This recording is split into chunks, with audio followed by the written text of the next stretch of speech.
뉴욕에 조성되는 허드슨 야드가 새 랜드마크이자 뉴욕의 최대 관광 명소가 될 전망입니다. 연방 이민 당국이 불체자 보호 도시에서 차량 번호판을 스캔해 불법 이민자를 색출하고 있는 것으로 드러났습니다. 연방 하원에서 미국 내 한인들의 북한 이산 가족 상봉을 지원하는 법안을 추진합니다. 가족 이민 1순위에 접수 가능 우선 일자가 크게 진전했습니다. 대규모 명문대 입시 비리와 관련해 하버드대 출신의 입시학원 디렉터가 수십 회에 걸쳐 대리 시험을 치러왔던 것으로 밝혀졌습니다. 이상은 이 시각 주요 뉴스입니다. 시청자 여러분 안녕하십니까? KBN 뉴스입니다. 도널드 트럼프 대통령은 오늘 오후 멕시코 국경 장벽 건설에 반대하는 의회의 결의안에 대해 거부권을 행사했습니다. 트럼프 대통령 취임 후 첫 번째 거부권 행사가 됐습니다. 트럼프 대통령은 거부권 서명식에서 기자들에게 상원과 하원이 통과시킨 무모한 결의안을 막기 위해 거부권을 행사한다며 국가의 보호는 나의 중요한 의무라고 말했습니다. 또 의회는 결의안을 통과시킬 자유가 있으며 나는 거부권을 행사할 권한이 있다며 거부권을 매우 자랑스럽게 생각한다고 말했습니다. 트럼프 대통령의 거부권 행사로 국경 장벽 건설을 위한 대통령의 국가 비상사태 선언을 무력화하는 의회의 결의안은 원점으로 돌아갔습니다. 의회가 다시 대통령의 거부권을 뒤집기 위해서는 상하원에서 각각 의원 정수의 3분의 2에 해당하는 찬성표가 필요하지만 현재 의회 구도상 불가능할 것으로 예상됩니다. 세계 경제 문화의 수도로 불리는 뉴욕에 새 랜드마크가 등장했습니다.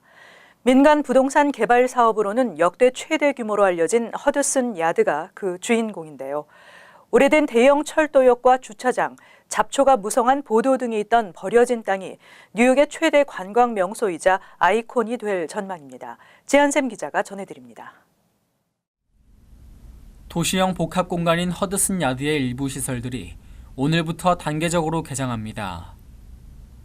허드슨 야드는 총 사업비가 250억 달러에 달하는 대규모 개발 사업으로 맨해튼의 미드타운 서쪽 허드슨 강변에 세워진 16개의 타워형 건물에 초고가 주택과 사무실, 호텔, 학교, 공연예술센터, 명품 쇼핑몰 등을 갖춘 복합 공간입니다.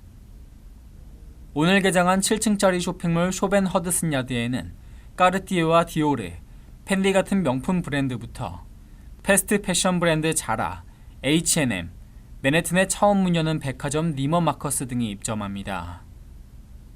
시설물 중에는 탑 형태의 구조물인 베슬의 독창적인 외관이 단연 눈길을 끕니다. 베슬은 2,500개의 계단이 얽히고 설켜 벌집을 연상시키는 모양으로 만들어진 15층짜리 거대한 나선형 계단 구조물입니다. 베슬은 무료로 입장이 가능하지만 온라인으로 예약해야 합니다. 대규모 아트센터 쉐드는 다음 달 5일 오픈합니다. 올해 말 개장할 전망인 데크는 인근 엠파이어 스테이트 빌딩보다 좀 더 높은 약 390m 높이에 설치돼 뉴욕의 마천루와 대서양을 조망할 수 있습니다. 2012년 착공식을 한 지 7년 만에 개장하는 허드슨 야드는 세계에서 가장 럭셔리한 첨단 건물을 목표로 하고 있으며 자체 쓰레기 처리 시스템, 정전 사태도 버텨낼 발전 시스템은 물론 기후변화에 따른 해수면 상승에 대비해 설비들을 보호할 자동 지하문도 갖추고 있습니다. KBN 뉴스 지한샘입니다. 연방 이민 당국이 뉴욕을 비롯해 이민 당국의 비협조적인 도시에서 차량 번호판을 스캔해 수십억 개의 인적 정보를 확보하고 이를 이용해 불법 이민자를 색출하고 있는 것으로 드러나 파장이 일고 있습니다. 미 시민자유연맹은 ICE가 전국 차량 번호판 인식 데이터베이스 관리업체인 머질런트 솔루션과 데이터베이스 접근 계약을 맺고 9,200여 명의 직원을 동원해 뉴욕 등 불체자 보호 도시에서 차량 번호판 스캔을 통해 불법 이민자 단속을 하고 있다고 어제 밝혔습니다. 시민자유연맹은 정보공개법 소송으로 연방법원 캘리포니아 북부지법의 판결을 받아 연방이민세관 단속국으로부터 입수한 이 같은 내용의 문건을 공개했습니다. ICE가 이처럼 불법 체류자 보호도시 지역에서 차량 번호판을 통해 불법 이민자 색출에 나선 것은 불법 체류자 보호도시들이 이민 단속에 협조하지 않기 때문이라는 분석입니다. 데이터베이스에는 전국 자동차 견인 업체 등에서 입수한 차량 번호판 사진 관련 정보들이 확보돼 있으며 자동차 위치 정보 등이 담긴 차량 번호판 사진이 매달 최대 1억 장씩 추가되고 있습니다. ICE는 현재 10여 개 주에서 80여 곳의 지역 사법당국과 자동차 번호 지역 정보를 공유하고 있어 차량 번호판만 스캔하면 데이터베이스에 포함된 자동차 번호판 기록 열람과 함께 실시간 위치 추적 능력까지 갖추게 됩니다. 한편 ICE는 해당 데이터베이스의 자동차 번호판 정보는 ICE의 수사 또는 단속 활동과 관계가 없는 경우 사용되지 않는다며 사전에 인가를 받은 ICE 직원이 프라이버시 침해 등의 적절한 훈련을 받은 후 데이터베이스에 접속할 수 있는 권한을 갖게 된다고 해명했습니다. 미국에는 북한에 가족을 둔 10만 명의 이산 가족이 있지만 이산 가족 상봉의 기회가 주어지질 않았는데요. 연방 하원에서 미국 내 한인들의 북한 이산 가족 상봉을 지원하는 법안을 추진합니다. 그레이스 맹 의원은 어제 연방 국무부가 미국인들의 북한 이산 가족 상봉 사업을 한국 정부 당국과 논의해 적극 지원하도록 하는 내용의 법안을 상정했습니다. 법안은 국무부의 북한 인권 특사가 재미 이산 가족들과 적어도 1년에 2차례씩 이산 가족 상봉 기회에 대해 협의하고 구체적인 노력 내용을 담은 보고서를 의회에 제출하도록 했습니다. 이번 법안에는 민주당 의원 7명과 공화당 의원 1명이 공동 스폰서로 동참했습니다. 맹 의원은 지난해 10월과 올해 2월 도널드 트럼프 대통령에게 미국 내 한인들의 북한 이산가족 상봉 사업을 촉구하는 서한을 2차례 보냈지만 아직 답변을 받지 못한 것으로 알려졌습니다. 맹 의원은 남한과 북한은 20여 차례에 걸쳐 이산가족 상봉 행사를 개최했지만 재미 한인은 제외됐다고 밝히며 미국 내 북한 이산가족들은 현재 고령이 된 북한의 가족들과 상봉할 권리가 있다며 더 늦기 전에 법안을 통과시켜야 한다고 밝혔습니다. 이번 법안 작성에는 뉴욕 한인회와 이산가족 상봉을 위한 한인 2세들의 단체인 디바이드 패밀리, 정치 후원 기구인 코리안 아메리칸 인 액션, 미주 한인 유권자 연대 등이 참여했습니다. 지난해 7월부터 진전이 없었던 영주권 신청 가족이민 1순위의 접수 가능 우선일자가 크게 진전됐습니다. 국무부가 어제 발표한 4월 중 영주권 문호에 따르면 시민권자의 성인 미혼 자녀 가족이민 1순위 접수 가능 우선일자는 지난달 2012년 4월 22일에서 약 2달 한 주 빨라진 2012년 7월 1일로 큰 폭의 진전을 보였습니다. 1순위의 비자 발급 우선일자도 한 달 1주 진전했습니다. 또 시민권자 형제자매 4순위 접수 가능 우선일자도 지난달보다 한 달 1주 진전해 2006년 8월 1일까지 나아가는 큰 개선을 보였습니다. 다만 그 외 영주권자 배우자와 미성년 자녀 2A순위와 영주권자의 성인 미혼 자녀 2B순위는 일주일 진전하는 데 그쳤습니다. 비자 발급 우선 일자는 2A순위가 2달, 2B순위는 2달 3주, 4순위는 3달 1주 진전했고 3순위는 2주 진전에 그쳤습니다. 반면 취업이민 1순위의 접수 가능 우선 일자는 이번 달에도 동결돼 지난해 10월부터 6개월 제자리를 보이고 있습니다. 취업이민 1순위 비자 발급 우선 일자는 지난달과 동일하게 한 달 진전했습니다. 그 외 취업이민 순위의 비자 발급과 접수 가능 우선 일자는 이번 달에도 모두 오픈됐습니다. 최근 물의를 빚고 있는 대규모 명문대 입시 비리의 배후에는 하버드대 출신의 입시학원 디렉터가 있었고 그는 수십 회에 걸쳐 대리 시험을 치러왔던 것으로 밝혀졌습니다. 한편 부정 입시 스캔들에 휘말린 관계 대학들은 급히 사태 수습에 나서고 있습니다. 연방 검찰은 법원에 제출한 소장에서 명문대 입시 비리 배후에 현재 플로리다주 브랜든턴의 입시 학원인 IMG 아카데미에서 디렉터를 맡고 있는 하버드대 출신 마크 리델이 배후에 있었다고 밝혔습니다. 지난 2004년 하버드대를 졸업하고 입시 학원에서 일해왔던 리델은 지난 2012년부터 올 2월까지 수십 회에 걸쳐 대리 시험을 친 것으로 추정되고 있습니다. 리델은 진술서에서 자신의 행동이 대학 입시에 대한 신뢰 하락에 기여했음을 알고 있다며 자신의 행동에 대해 전적인 책임을 지겠다고 밝혔습니다. 검찰은 소장에서 리델이 SAT, ACT 시험 한 건당 $10,000를 받았다고 파악했으며 약 $45만 추징할 예정이라고 NBC가 보도했습니다. 한편 부정 입시 스캔들에 휘말린 관계 대학들은 급히 관계자들을 해임하거나 정직시키고 재학 졸업생들의 입학 기록을 재검토하는 등 사태 수습에 나서고 있습니다. 워싱턴 포스트에 따르면 남가주 대학은 13일 이번 사건의 핵심 인물인 윌리엄 싱어가 운영하던 입시 컨설팅 업체와 연루된 학생들의 입학을 허용하지 않을 방침이라고 밝혔습니다. 스탠포드, 텍사스 대학은 이번 사건과 연루된 스포츠팀 코치를 해고했으며 조지타운 대학은 체육 특기자 학생들의 양력에 대한 조사를 강화하고 교내 스포츠 프로그램에 대한 정기적인 검사에 나서겠다고 밝혔습니다. 한편 이민세관 단속국은 12일 학생 비자 F1 발급을 위해 토플 대리 시험에 나선 중국계 용의자 5명을 검거했다고 발표했습니다. 한인들의 대학 진학률은 높아지고 고등학교 자퇴율은 낮아지고 있는 것으로 나타났습니다. 이민자 부모들의 뜨거운 교육 결과 한인들의 경제력 신장의 영향으로 분석되고 있습니다. 미주중앙일보가 전국교육통계센터와 미국조사협회가 공동으로 작성한 2018 인종별 교육 현황과 동향 보고서를 입수해 미주 한인들의 교육 실태를 분석한 결과 한인들의 대학 진학률은 70%로 역대 최고를 기록했습니다. 국가별로 한인의 대학 진학률은 78%인 중국계에 이어 일본계, 인도계와 함께 두 번째로 높았습니다. 이는 대학 진학률 상위권 칠레계, 파키스탄계, 베트남계보다 높고 멕시코계와 비교하면 진학률은 무려 2배나 차이가 나는 것입니다. 학사학위 이상 소지자의 비율도 인도계 74%에 이어 한인이 두 번째로 높았고 한인의 학사학위 이상 소지 비율은 56%였습니다. 이어 중국계, 베네수엘라계, 일본계, 필리핀계 순입니다. 고등학교 중퇴율 역시 한인들은 아시안 평균 2%, 히스패닉 평균 9.1%에 비해 현저히 낮았습니다. 한인들의 고등학교 중퇴율은 0.7%로 2013년에 비해 감소했고 중퇴율에서 낮은 수치를 보인 중국계, 파키스탄계, 필리핀계, 인도계, 베트남계보다 낮았습니다. 한인들의 교육 수준이 높아지고 있는 것은 경제력 신장과도 간접적으로 관련이 있는 것으로 한인 학생의 빈곤율은 9%로 히스패닉 평균 28%, 아시안 평균 11%보다 낮았습니다. 한편 18세 이하 한인의 73%는 미국 출생자로 10명 중 7명이 코리안 아메리칸인 셈입니다. 뉴욕시가 지구온난화의 영향으로 이스트리버 해수면이 매년 상승하면서 로우 맨하탄 지역의 침수에 대비하기 위한 해안가를 조성하는 프로젝트를 발표했습니다.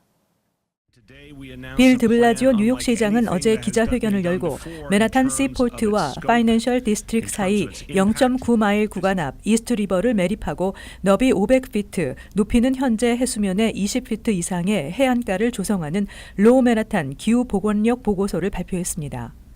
보고서에 따르면 2050년까지 로우 맨하탄 소재 건물의 37%가 침수될 위험이 있으며 2100년에는 해수면이 현재보다 6피트 넘게 상승하면서 절반가량이 침수될 것으로 예상되고 있습니다.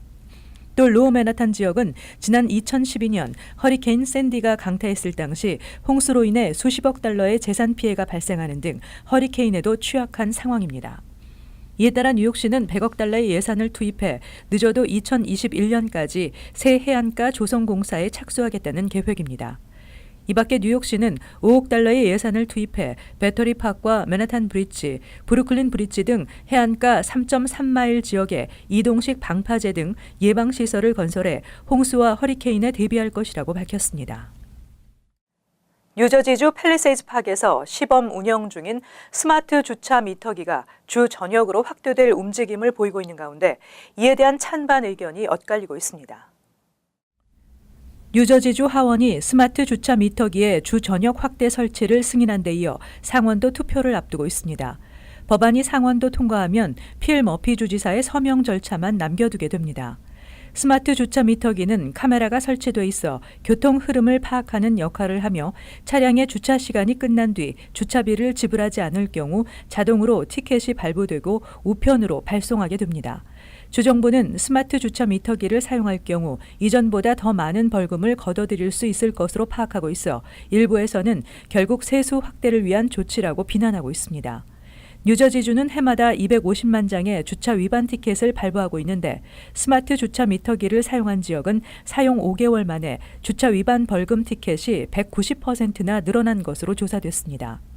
따라서 주 전역에 도입될 경우 연간 600만에서 700만 장의 주차 위반 벌금 티켓이 발급될 것으로 추정되고 있으며 이 때문에 더 많은 운전자의 운전면허증이 정지되거나 차량에 대한 압류가 늘어나는 등의 부수적 효과가 생길 것으로 보입니다.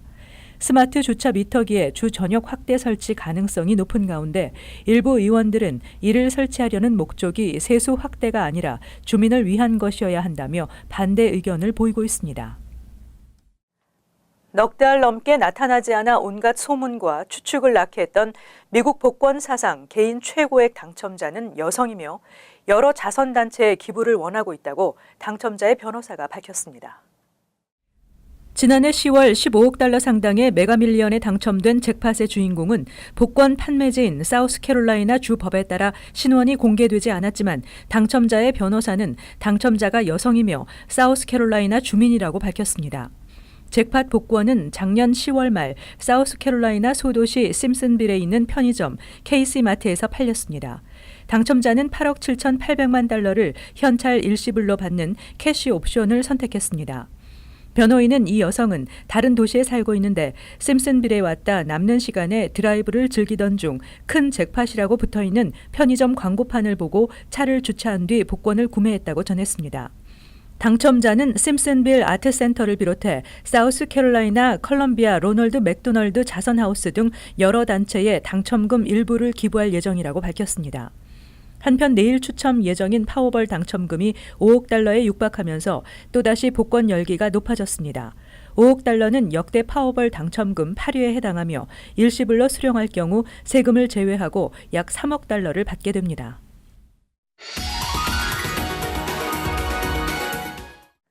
이어서 LA 지역 한인사회 소식입니다.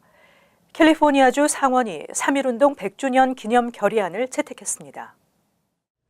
캘리포니아주 상원은 오늘 전체 회의를 통해 3.1운동이 일제치하로부터 독립을 위한 평화적 시위였다는 점을 재확인하고 2019년 3월 1일을 3.1절 100주년으로 기념하는 내용의 결의안을 찬성 36표, 반대 0, 기권 2표로 통과시켰습니다. 민주당 앤소니 포르탄티노 리차드판 의원이 공동 발의한 결의안에는 미 전역에서 매년 한인들이 3.1운동을 기념하고 있으며 세계 최초로 3.1절 기념식이 캘리포니아에서 열린 점, 그리고 한미 양국의 평화를 위해 공조하는 한인사회의 중요성에 대한 내용 등이 담겨 있습니다. 지난달 28일 캘리포니아주 하원에서도 3월 1일을 유관순의 날로 제정하는 결의안이 통과된 바 있습니다. 올 겨울 비가 자주 내린 남가주 지역은 가뭄 걱정은 덜었지만 습지가 많아져 모기가 기승을 부릴 것이라는 전망이 나왔습니다. LA 카운티 당국은 성명을 통해 지난해 LA 지역에 우기가 지속되면서 모기가 번식하기 좋은 환경이 조성돼 모기 개체 수가 급증할 것으로 보인다며 이로 인한 질병 확산이 우려되는 만큼 주민들의 각별한 주의를 당부했습니다. 특히 당국은 질병 예방을 위해 집안의 모기장 관리는 물론 물이 고여있는 웅덩이나 고인물이 있는 물통 등을 제거해주고 관리가 되지 않은 수영장은 깨끗이 청소를 해줘야 한다고 강조했습니다. 한편 모기는 티스푼에 있는 소량의 물속에서도 번식이 가능한 것으로 알려졌습니다. 이어서 간추린 소식입니다. 세인트 패트릭스 데이를 맞아 오는 16일 오전 12시 1분부터 17일 오전 5시까지 롱아일랜드 레일로드와 메트로놀스 탑승객들을 대상으로 열차 내 주류 반입 단속을 실시한다고 MTA가 밝혔습니다. 적발 시 해당 음료는 즉각 압수됩니다. MTA는 16일 오전 11시 맨하탄 오에베뉴에서 열리는 세인트 패트릭스 데이 퍼레이드를 대비해 전철과 기차 운행을 변경합니다. 미 법원이 존슨앤존슨의 파우더 제품을 사용해 암에 걸렸다며 소송을 낸 여성에게 2,900만 달러를 배상하라고 판결했습니다. 이 같은 판결은 미 전역에서 제기된 무려 13,000건의 동일 소송에서 존슨앤존슨의 첫 패소로 기록되게 됐다고 로이터 통신이 전했습니다. 이번 판결로 존슨앤존슨은 앞으로 수많은 소송 제기자들에게 막대한 배상금을 물어줄 가능성이 커졌습니다. 뉴저지주 포틀리 아파트 화재 사고로 피해를 당한 입주자들을 돕기 위한 성금이 20만 달러를 넘은 것으로 나타났습니다. 포틀리 마크 소콜리치 시장은 지난달 화재 피해를 당한 리누드 파크 아파트 입주자들을 돕기 위한 성금이 온라인 모금액 15만 달러와 상품권 등을 포함해 20만 달러를 넘었다며 포틀리 주민들이 피해자를 돕기 위해 보여준 뜨거운 성원의 감사의 뜻을 밝혔습니다. 로라 커렌 나소 카운티장은 어제 지역 거주민 13만 명의 비영어 사용자를 위해 주요 문서 등에 대해 한국어, 스페인어, IT 크레올러, 이탈리아어, 페르시아어, 중국어 서비스를 제공한다고 밝혔습니다. 나소 카운티는 카운티 정보와 산하 행정부서 등에서 해당 언어 서비스를 제공하며 카운티 프로그램이나 공공보건, 경찰 보호, 비상사태 지원, 소셜 서비스, 장애인 지원 등에도 적용한다고 밝혔습니다. 계속해서 환율과 증권 소식입니다.